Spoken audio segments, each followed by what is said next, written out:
This is Make It Plain. MIP With Masamela Matfumo. Mark Thompson. Make it plain. Get woke.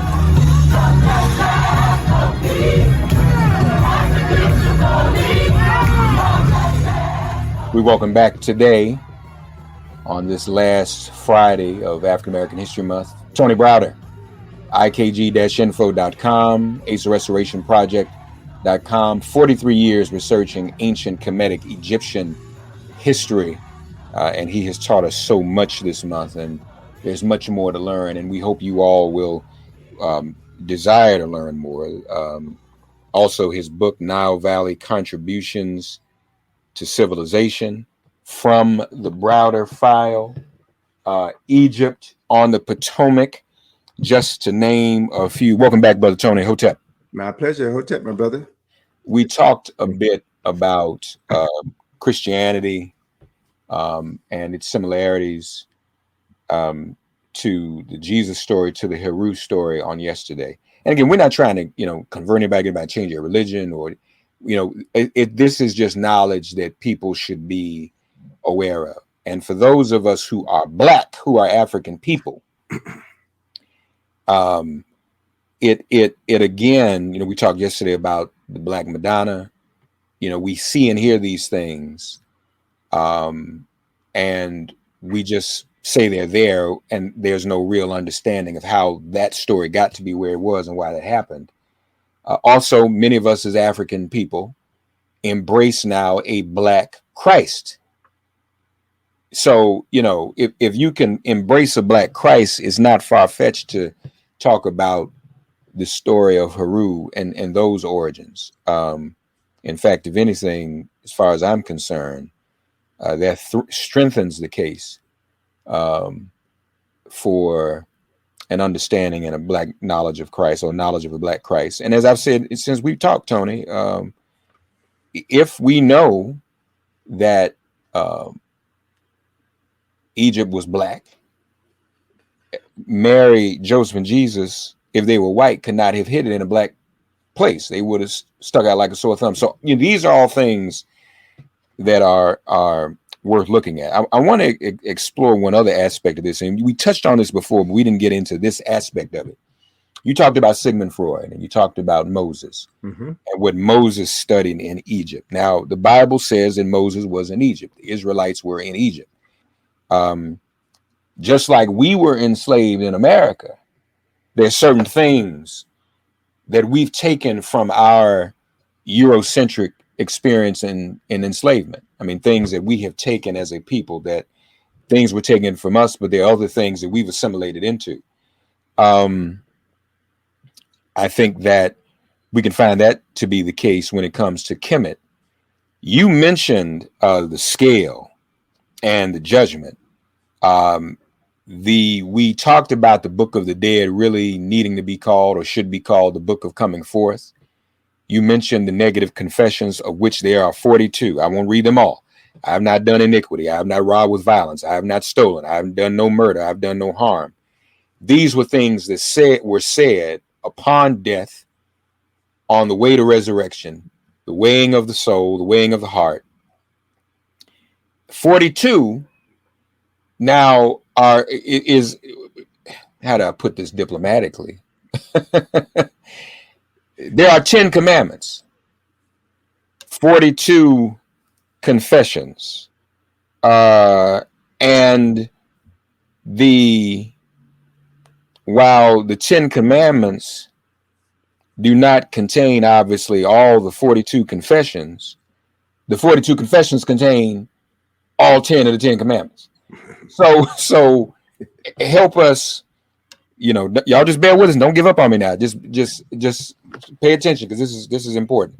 Help me reconcile that and what we are to glean from that knowledge. Sure. The best way I can do that is to tell you what James Henry Breasted said, not what Tony Browder said. James Henry Breasted was the founder of the Oriental Institute at the University of Chicago, the most prestigious Egyptological institution in the United States of America. Breasted said that the 10 commandments were derived from the 42 Declarations of Innocence. And one should note that there is no commandment, thou shalt not lie. Now, there is a commandment, thou shalt not bear false witness against your neighbor, but that's just your neighbor, which implies that you can bear false witness against other folk who are not your neighbors, who are not part of your clan. But Breasted got in trouble for making that comment, but Breasted was telling the truth. And some people were not comfortable with hearing the truth. What Breasted was also saying, what Sigmund Freud was also saying at the time, was that the religion that we know as Judaism and Christianity had their origins in Nile Valley spiritual systems. But because of slavery, because of racism in the field of Egyptology, this information has been hidden. And also, another important fact is that the early creators and practitioners of the science of Egyptology were also 20th century race men, white race men, who believed that Black people were inferior, and they were also Christians. So their mission at first was to prove the authenticity of what was in the Bible. There's an organization called Biblical Archaeological Review, and they funded the excavations of Breasted and others into the so-called Middle East to find archaeological evidence that proved the historiography of the Bible. They could not find any evidence in Israel that validated the history that was in the Bible. And so they kind of pushed that information aside, or suppressed information from Kemet that preceded information that's in the Bible. So that's part of what we're dealing with right now in this discussion. We're talking about information that has been intentionally withheld from the general public in order to shape the opinion and the consciousnesses of those people who have internalized, what can I call it, a lie. More MIP after this message.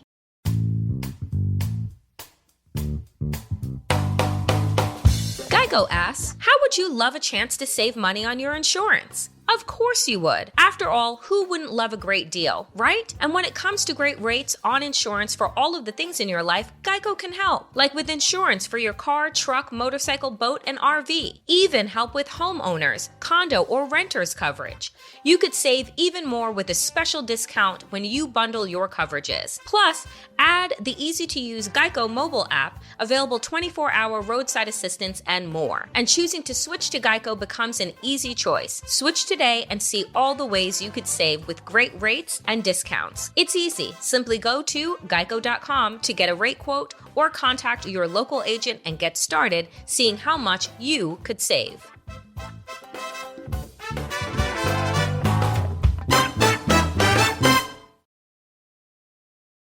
Well, and also one of the most conspicuous pieces of that history that is questionable, and Dr. Joseph Ben Yakin used to talk about this a lot. And folks, I'm not trying to be blasphemous, but we're all on a journey toward knowledge and information. And I think even those of us who have certain belief systems, we ought to be able to defend them. So as we seek knowledge, it's not to refute anything. It's just to say, I want to be able to say, so if I'm a preacher and somebody says, wait a minute, there's no evidence of the king or the pharaoh, whomever it is, that allegedly enslaved a group of people. There's no documentation of that. And I think what Dr. Ben said was that something of that magnitude, along with everything else in Kemet, would have been documented, right? I mean, that's part of the thing that needs to be reconciled, right? Mm-hmm, mm-hmm. A colleague of mine in Egypt said, men write history, but archaeology tells the truth. So to be engaged in archaeological research oftentimes contradicts the historical record of man, because people have agendas. People always have agendas. I can recall, brother, in the year 2000, I took a minister that we both know in Washington, D.C., and members of his congregation on a study tour to Israel and a study tour to Egypt. And while we were in Israel, what I noticed is that our guide would take us to multiple places in Israel, multiple historical places in Israel, and tell us, this is where they say that such and such a thing occurred. This is where we believe that so-and-so walked. He took us to the wall of Jericho and shared with us that based on the archaeological research done recently, that they found the remains of the wall of Jericho. And at the time of the incident recorded in the Bible, the wall was no more than 3 feet high. So it kind of shatters a hole in the story of Joshua and the Battle of Jericho. We went to the place where the Archangel Michael visited Mary to tell her that she was going to be impregnated by the Spirit of the Holy Ghost. And as we were about to walk into that sacred space, our guide stopped at the entrance to that location and said, "You see that building over there? That's the Greek location where they say the angel Gabriel came to Mary. You see that building over there? That's where the Russian Orthodox Church says that the angel Gabriel came and spoke to me. But we believe it's here because this is the only place that has a stream where she would have come to draw water from the well." So what's clear is that in Egypt, there's all of these hypotheses of what they think such and such, or where they think a certain thing occurred, but there's no physical evidence to substantiate that. So throughout that week that we were in Israel, there was a brother on the tour who was preparing to become a minister, and he was very upset. He said, "I came on this trip to renew my faith, but I'm not finding anything here in Israel that backs up what's in the Bible." And he was getting very irritated. And I told the brother, "Well, just wait until next week when you're in Egypt, and you will be able to see the physical documentation for everything that I will share with you." Physical documentation of structures that are older than anything in the Bible, and they are still standing today to validate their existence and the story associated with them. I used to tell you, and let me share this story with you too. I got a ton of stories, but I think this one is appropriate to what we're talking about. We both know Dr. Kane Hope Felder, brilliant theologian, brilliant human being, phenomenal brother. And I would run into Dr. Felder in Egypt every summer as I was doing my study tours. He was bringing his group to Egypt after having just come from Israel. And every occasion, they would visit Israel for about a week or so and come to Egypt for 1 or 2 days, only visit Cairo to visit the places where Jesus and his parents came when they fled, right? And then he would come back to the States. And I would say, "Dr. Felder," I would greet him every time as an elder, respected his brilliance. I said, "Dr. Felder, are you going to Aswan? Are you going to Luxor? Are you going to Upper Egypt?" No, I'm not going. That's not part of our schedule. I said, but Doc, you haven't seen Egypt if you haven't been to Upper Egypt. And so he, we would have this conversation year after year after year. Finally, I ran into him at a conference in Detroit, and he pulled me aside and said, "Brother, I finally had a chance to go to Luxor. I finally had a chance to go to Aswan, and I now see what you wanted me to see." And you're absolutely correct. More MIP after this message. We should also acknowledge, folks, something else that's important. The negative confessions at the end of life. I have not, versus the 10 Commandments. Thou shalt not. So right there, something's going on. Mm-hmm. People were able to go before God and announce in the passage, "I ain't do none of this stuff." Mm-hmm. And then the Judeo-Christian experience says, "Well, we better get y'all to say you're not going to do this stuff in the beginning because we don't really know." And that's where that's where the original sin piece kind of comes in. Exactly. That we are born in the Judeo-Christian experience in sin. We are sinful from jump, and we have to be told not. And it's just interesting that the concept. Mm-hmm. Here's another civilization of people who could say in the past tense, "I didn't do these things to begin with." I always found that fascinating. So that's an incredibly important point. They were socialized to understand that life is eternal, that you have a spirit, and that you're going to go before your maker on the day of judgment. So they were socialized to know that you have to be able to say with a clear heart that you have not done this, you have not done that. So that's a part of your training. That's a part of your upbringing, as opposed to people who didn't know this and had to be commanded, "Thou shalt not do this, thou shalt not do that." So it's a different cultural orientation. And the other important point you mentioned, Matsamela, original sin. If you look at the cultures of indigenous people, non-white indigenous cultures around the world, you will find that they do not have that concept of original sin. All of their relationships with the Creator are loving relationships in which they were never separated from their Creator. right? So in contrast to a people who were created by God and who violated the rules of God, thus they have to be punished, right? And thus all of their descendants are born in sin, versus another group of people who say that, no, I am the walking personification of God. God resides in me. So it's a different ideology. And when these two ideologies clash, we have conflict. They're the same differences that Sheikh Anta talked about when he referenced the two cradle theory, the ice people versus the sun people. And it is the ice people who have been separated from God, the creator, for so long that their minds are literally frozen in this restrictive way of relating to life, to nature, to the environment, and the creator. And as a consequence now, and I think everyone will bear this out, these same people are the ones who have gone all over the world, conquering, enslaving, destroying people in the name of their God. Those acts in and of themselves are indicative of ungodliness, as far as I'm concerned. I want to just reach up, lift up a couple of these folks who I think are very interesting, and I don't know how many of us would be able to say this. I have not spoken lies. I have not set my lips in motion against any man. I have not been angry and wrathful except for a just cause. Now, here's some that are repeated twice in this confession. I have not defiled the wife of any man. You say that twice.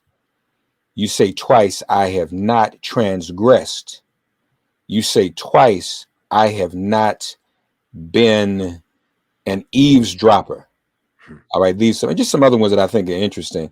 I have not worked grief. I have not stirred up strife. And one that I know I'm guilty of just doing this show. I have not multiplied words exceedingly. I think that means talking too much. So I'm already finished. But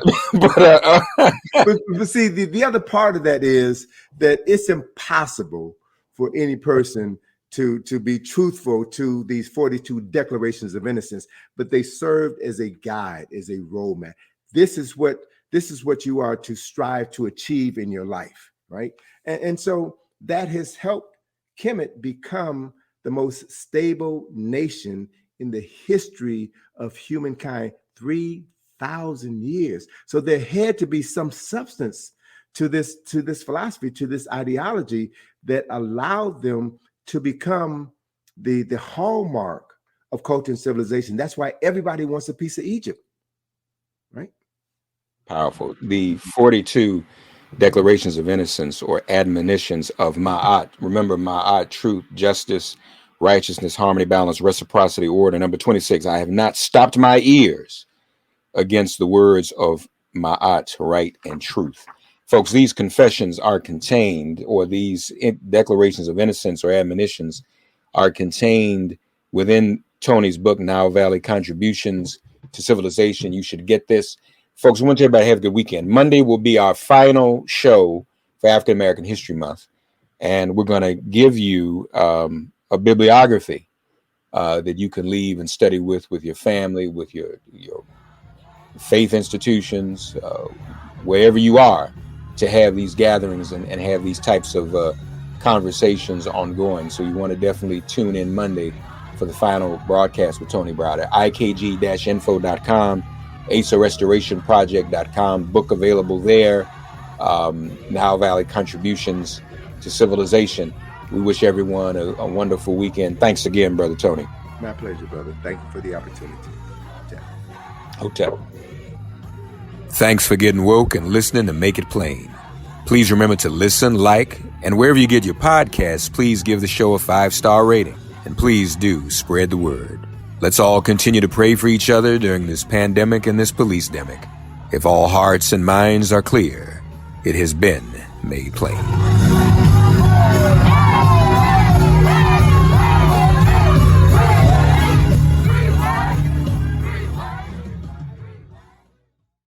These days, having versatile clothing you can wear anywhere is a must. That's why American Giant makes all sorts of versatile any-weather staples, hoodies, jackets, and more. Whether you're buying a gift or stocking your closet, you'll find just what you need. And it's all made right here in the USA. Find your new wardrobe staples at American-Giant.com and get 20% off your order when you use code ANYSTYLE24 at checkout. That's 20% off at American-Giant.com, promo code ANYSTYLE24.